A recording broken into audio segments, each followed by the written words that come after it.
Hey, en ce moment, tu peux retrouver mon nouveau projet en financement participatif sur Game on Tabletop et mes anciens projets sont aussi disponibles sur ma boutique en ligne. Les liens sont dans la description. Bonne vidéo à toi. Et nous voici donc dans ce que l'on pourrait considérer être le premier épisode de cette série consacrée aux classes de jeux de rôle, qui est un peu dans la même veine que celle consacrée aux alignements sortis sur ma chaîne il y a un an de cela. Petit disclaimer histoire que l'on soit bien clair sur ce qui va suivre dans cette vidéo. Non, ceci n'est pas une vidéo centrée sur les règles ou sur Donjons et Dragons en particulier. Oui, il y a marqué D&D, je sais, merci, c'est moi qui fais la miniature, mais c'est surtout parce que je trouve que les classes de ce JDR en particulier sont les plus représentatives de celles que l'on peut retrouver dans les jeux de rôle Medfan classiques si l'on peut dire. Si vous souhaitez une vidéo un petit peu plus axée sur les règles propres à Donjons et Dragons, je vous conseille l'excellente série d'EtuGame JDR dont vous trouverez le lien vers sa chaîne en description. À savoir que dans cette vidéo là, celle-ci que vous êtes en train de regarder, on va plus se concentrer sur la création de personnages et comment s'affranchir un peu du stéréotype de chaque classe en essayant d'aller au-delà de ce dernier sans pour autant le dénaturer. Bien sûr que tout cela reste de l'ordre des pistes de réflexion que vous pouvez plus ou moins creuser de votre côté. N'y voyez pas là une quelconque sacro-sainte parole de ma part qu'il faut suivre à tout pli. Comme toujours, votre plaisir de jeu ainsi que celui de vos amis autour de la table restera toujours le plus important. Voilà, je pense qu'on a fait un peu le tour des disclaimers en tous genres, même si je pense que ça n'empêchera pas certains de commenter sans avoir vu la vidéo. Puis je vous aime bien quand même, arrêtez, c'est bon. Voilà. Mais bon, ce n'est pas grave, hein, comme ça c'est dit. Et je pense qu'il faudra d'ailleurs que je le répète à chaque fois en chaque début de vidéo. Maintenant que ça c'est dit, on commence, comme vous avez pu le voir avec le titre de la vidéo, par le barbare. Allez, let's go, c'est parti. Alors dans les jeux de rôle médiéval fantastique typiques, le barbare est souvent présenté comme un guerrier sauvage et robuste, originaire de contrées généralement assez reculées et ou inexplorées. Il est la plupart du temps doté d'une force physique impressionnante et d'une endurance remarquable et il privilégie la puissance brute et le combat rapproché, le tout généralement armé de lourdes épées ou de haches de guerre, ou de toute autre arme contondante à deux mains qui fait bien mal. Son tempérament impulsif et ardent le pousse la plupart du temps à agir sous le coup de l'émotion, favorisant l'action directe et la confrontation physique aux stratégies complexes ou à la diplomatie. Et au-delà de son tempérament, il est souvent dépeint comme ayant un pois chiche à la place du cerveau, ou du moins comme étant clairement en deçà en termes d'intellect par rapport aux standards civilisés de la société dans laquelle il évolue. Globalement, ses valeurs tournent autour de la force, du courage et de la loyauté envers sa tribu ou son clan. Avec un style de vie centré sur la survie et le combat, il incarne une existence plus simple et directe, loin des intrigues politiques ou du commerce. Sans oublier que son apparence est bien souvent à l'image de sa nature sauvage, vêtements en peau d'animaux, tatouages tribaux et une tenue généralement minimaliste qui souligne son mépris pour l'armure lourde. Et aussi, hein, bon, parce que c'est marqué dans les règles qu'il ne doit pas emporter, mais bon, on a dit qu'on ne parlait pas des règles dans cette vidéo. Un autre point clé de ce chara-design un peu stéréotypé, très important, c'est sa faculté à rentrer en rage, une sorte de colère primale ou mode berserk qui diminue drastiquement sa sensibilité à la douleur et le fait voir rouge en quelque sorte tant qu'il reste dans le feu du combat. Ce qui nous donne, si on résume ce stéréotype, au final 3 éléments qui ressortent un peu du lot, à savoir le côté bourrin, violent, rentre dedans, le fait qu'il soit forcément con comme un manche de hache, et enfin la fameuse rage emblématique qui le rend tout énervé, tout rouge comme ça là. Voilà, donc maintenant qu'on a ce squelette de stéréotype en 3 points, regardons ce qu'on peut en faire pour aller un petit peu plus loin. Alors on va commencer par cette fameuse rage emblématique du barbare, ce moment où il devient tout rouge, tout colère et se met à foncer droit dans le tas, ce qu'il faisait d'ailleurs déjà avant, mais là genre il le fait vraiment plus fort quoi, et, vraiment beaucoup plus vite. Voilà.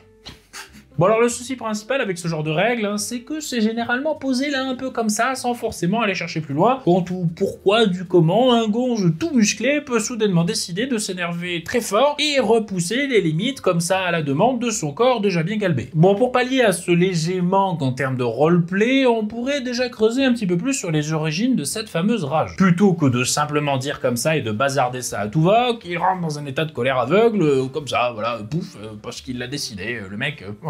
c'est tout. Et sur ce sujet, on peut facilement aller chercher assez loin. Est-ce que c'est quelque chose qui est hérité d'un ancien esprit ou d'une divinité vénérée par la tribu du barbare avec lequel il serait en quelque sorte en lien suite à un rite de passage au sein de sa tribu? Ou bien est-ce la résultante d'un pacte avec un esprit plus ou moins malveillant lié à un artefact, ou bien une malédiction jetée par un chaman mal intentionné? Et dans cette vision un petit peu ésotérique, la rage pourrait être vue comme un moyen de se connecter avec ce fameux esprit, qu'il soit de la nature ou des ancêtres ou d'autres choses, à vous de voir, comme dans une sorte de transe tribale, et du coup pendant ces moments, le barbare pourrait gagner des visions ou des conseils, ou encore une force spéciale liée à l'esprit appelée, transformant la rage d'un simple état de fureur en une expérience spirituelle un petit peu plus profonde, si je puis dire. Même si le résultat resterait un petit peu le même, mais vous voyez l'idée un petit peu, c'est pour ramener du roleplay. Au passage, la rage pourrait être aussi activée et renforcée par des rituels spécifiques qui pourraient impliquer des danses de guerre, des incantations ou l'utilisation d'objets sacrés. Cela permettrait, en plus d'apporter du roleplay, de rajouter une dimension culturelle et spirituelle à la capacité de rage, soulignant la connexion du barbare à ses traditions et à son héritage. Plutôt, encore une fois, que de simplement voir ça comme un accès de colère soudaine, quoi, voilà. Ou au contraire, on peut délaisser complètement cet aspect ésotérique et rester vraiment dans le terre-à-terre en allant s'inspirer par exemple des berserkers chez les Vikings, qui se fracassaient la gueule avec des drogues bien énervées avant d'aller partir au combat comme ça à moitié à poil et tout énervé. Et ça peut être aussi le cas pour notre barbare justement, qui va utiliser un mélange de champignons psychotropes pour passer en rage, avec toutes les retombées en termes de santé que pareille consommation pas forcément très raisonnée peut impliquer. Et je ne dis pas ça pour que vous vous infligiez involontairement des malus avec votre personnage et dans votre gameplay, hein. Mais comme toujours, plutôt dans l'idée que vous ayez plus à raconter sur le long terme avec votre personnage que juste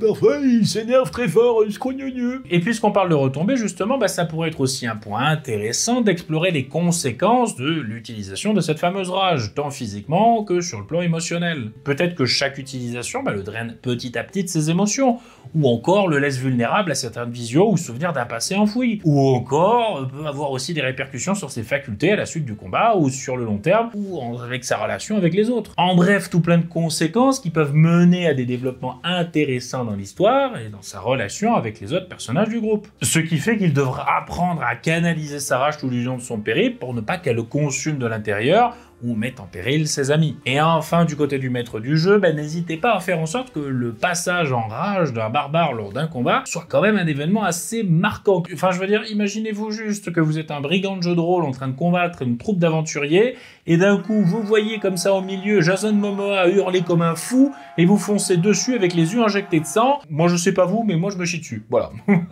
Et si ce n'est pas vraiment possible parce qu'ils affrontent un ennemi qui peut pas vraiment avoir peur, allez-y un peu fort sur les descriptions pour mettre un peu l'emphase sur ce moment crucial au sein du combat. Plutôt que de dire encore une fois, tu passes en mode rage, voilà, c'est tout, suivant. À vous de voir après sur quoi vous vous basez avec votre joueur en fonction des conseils cités plus haut, ou pas d'ailleurs, hein.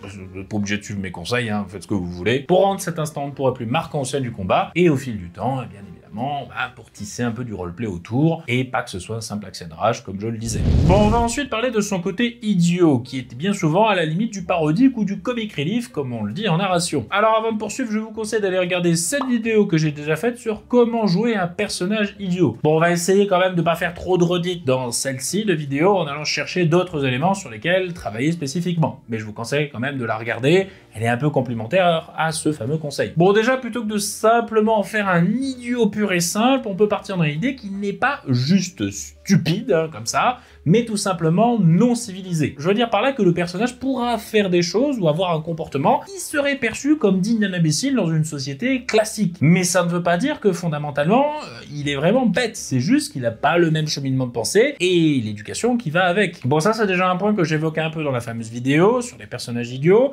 mais je trouvais intéressant de le citer ici tout de même pour servir de base pour ce qui va suivre. Donc si on part justement dans cette idée de comportement un petit peu plus abrupt, ou du moins pas forcément en phase avec la société dans laquelle il évolue, pour donner une justification un peu plus profonde à cet aspect idiot, on se rend vite compte qu'en fait, que les champs du possible en termes de chara-design s'élargissent soudainement. Et oui, parce que forcément, on part d'une vision très réductrice, un peu journal buck, du style « Oh, il est juste bête, MDR », pour aller au final vers une histoire de différence culturelle, ce qui est déjà un petit peu plus travaillé, faut se l'avouer. Et à partir de là, il y a vraiment de quoi faire. En effet, plutôt que de se concentrer sur une intelligence académique, votre barbare pourrait posséder une sagesse profonde et intuitive, acquise par l'expérience. Cela pourrait inclure, je ne sais pas, une connaissance étendue de la nature, une compréhension instinctive de la psychologie humaine, ou une aptitude à lire les signes et les présages dans le monde qui l'entoure. Et au-delà de ça, vraiment, faut bien comprendre que des années de combat, ça développe forcément une certaine intelligence dans ce domaine. Je veux dire, regardez peut-être, je sais pas, les meilleurs combattants de MMA,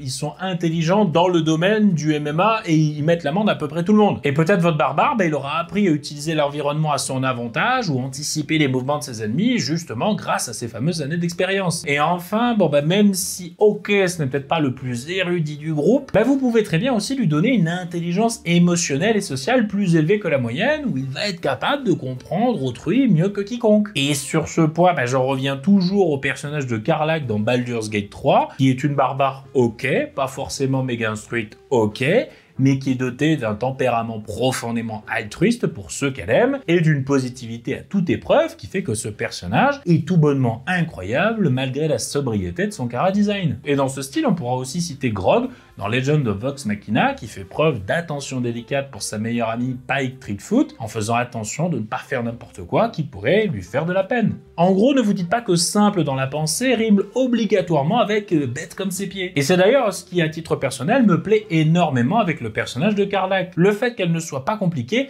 et qu'elle ne se complique pas la vie.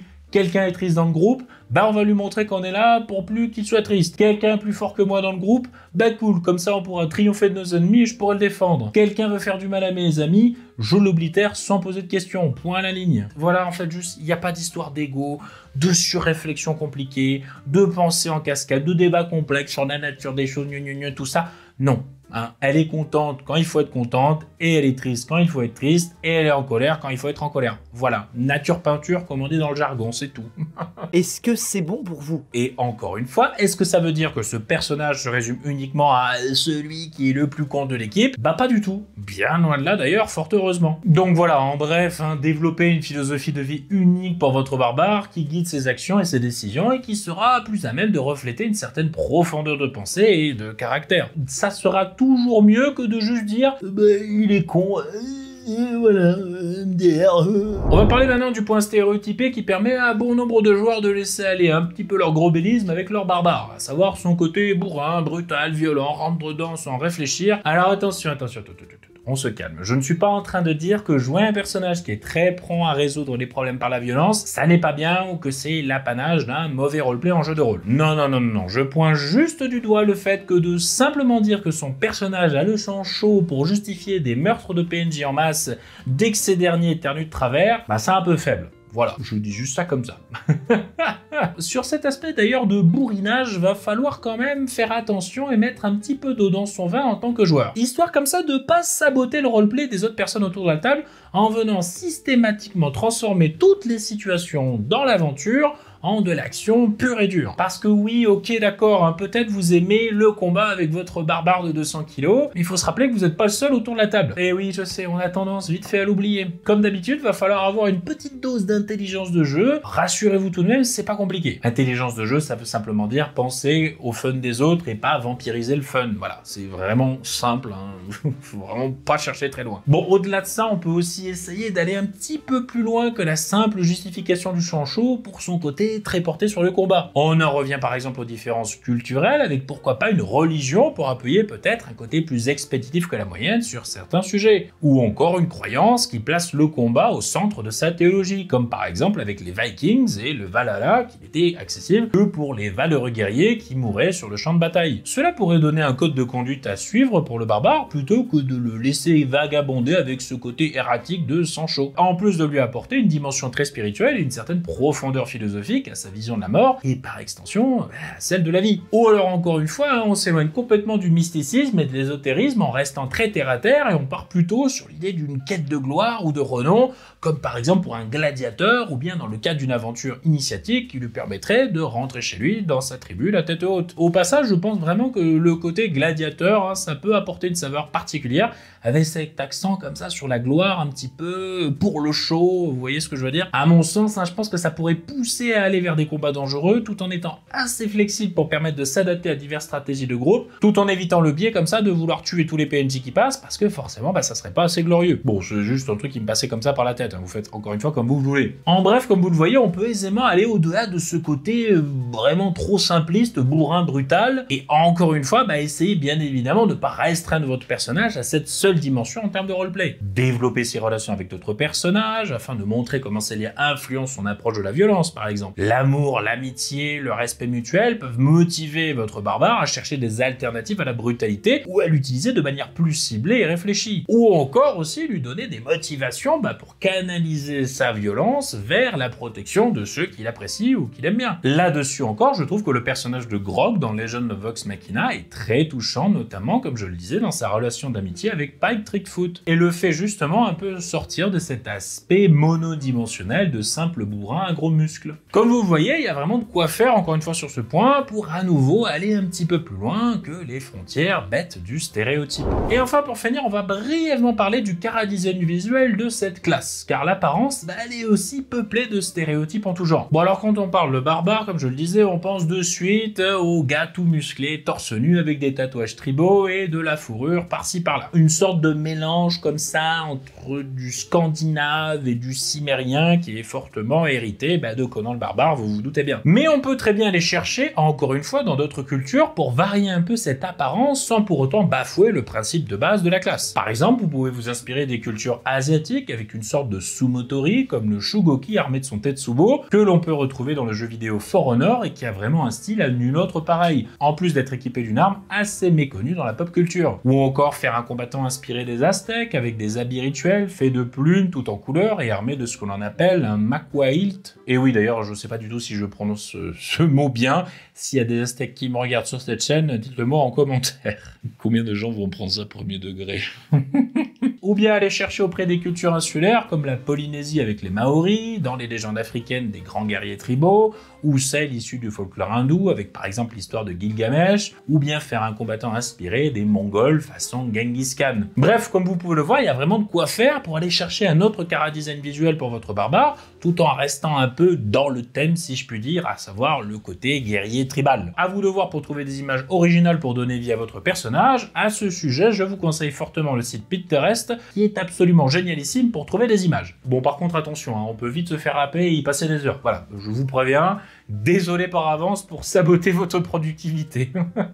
Alors comme je l'ai dit en début de vidéo, des conseils pour s'éloigner du stéréotype d'une classe en jeu de rôle, il en existe tout plein d'autres, mais forcément je n'ai pas pu tous les traiter dans cette dernière par souci de synthèse. C'est donc à vous là qui regardez cette vidéo que revient le travail de compléter tout ce que je viens de dire avec vos précieux conseils en commentaire de cette dernière. Comme ça, ce sera génial parce qu'on aura tout ce qu'il faut sur une page pour faire un barbare original the souhait. Vous l'avez compris également, les prochaines vidéos sur les classes suivront exactement ce même schéma. J'ai trouvé personnellement que c'était la meilleure manière de traiter chaque sujet avec ce qu'il faut de profondeur sans forcément rentrer dans le méga dur, tout en étant pas forcément superficiel non plus. J'espère sincèrement que cette série de vidéos vous plaira. Pour ma part, ça me plaît beaucoup ce petit exercice, car je trouve que c'est vachement sympa de partir de quelque chose de déjà vu pour essayer d'obtenir un rendu unique juste en touchant quelques trucs par-ci par-là. Voilà donc ce sera tout pour cette vidéo. On se retrouve dans 15 jours pour un second épisode qui sera consacré à une autre classe.